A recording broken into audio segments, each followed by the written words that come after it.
ప్రభునందు ప్రియ స్నేహితులారా, ఈ ఉదయకాలము దేవుని వాక్యమును ప్రకటించడానికి ప్రాముఖ్యంగా మనము అనుదిన వాక్య ధ్యానం చేయడానికి కూర్చున్న దేవునికి నేను వందనాలు. అనుదినము వాక్యము కూడా నా ప్రేమపూర్వకమైనటువంటి ఆహ్వానాన్ని తెలియజేస్తున్నాను. ప్రార్థించడం.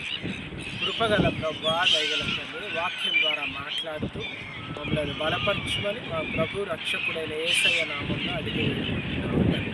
ఆమేన్. ప్రియ స్నేహితులారా, ఈ ఉదయకాలము యేసు ప్రభుల వారు కొండ మీద చేసినటువంటి ప్రసంగాన్ని ధారావాహికంగా ధ్యానిస్తున్నాం.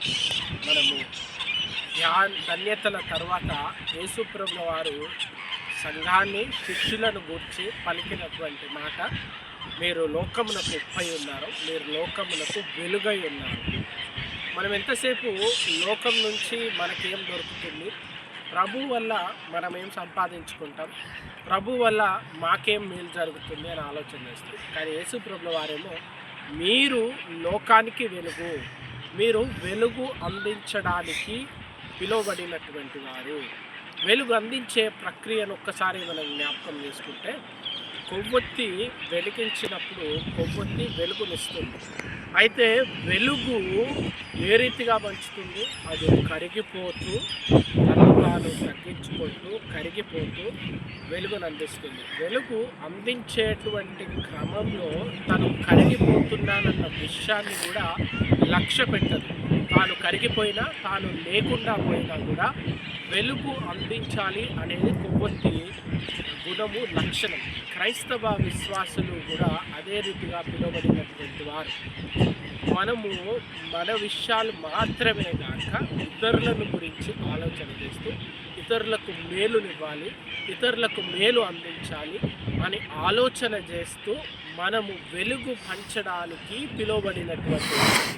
కనుక వెలుగు పంచేటువంటి ఆ ప్రక్రియలో మనము ఇతరుల కొరకు జీవించాలనే విషయాన్ని జ్ఞాపకం ఉంచుకోవాలి. ఇది మొదటిది. ఇది మన కొరకు కాక ఇతరులకు, ప్రాముఖ్యంగా లోకానికి మేలు చేయడానికి మనం పిలువబడ్డాం. రెండవ విషయము, లోకానికి వెలుగు అనగా లోకానికి మార్గదర్శకులు, దారి చూపించేటువంటి వారు. ఈరోజు నావిగేషన్ సిస్టమ్ వచ్చి అందరము మ్యాప్స్ ఓపెన్ చేసుకొని మనము వాట్సాప్ లొకేషన్స్ పెట్టుకొని ఆ మ్యాప్ని చూసుకుంటూ వెళ్తాము ప్రదేశానికి. పూర్వం మ్యాప్స్ లేనటువంటి సమయంలో, ఫిజికల్గా మ్యాప్ ప్రతిసారి దొరకనటువంటి సమయంలో ఇతరులు దారి తెలిసిన వారు, దారి ఎక్కడికి ఇక్కడ నుంచి ఎక్కడికి వెళ్తాం ఏంటి అని అడుగుతూ ప్రయాణం చేసినటువంటి వారు. కనుక ఆ రీతిగా ప్రయాణం చేసే దారి తెలిసిన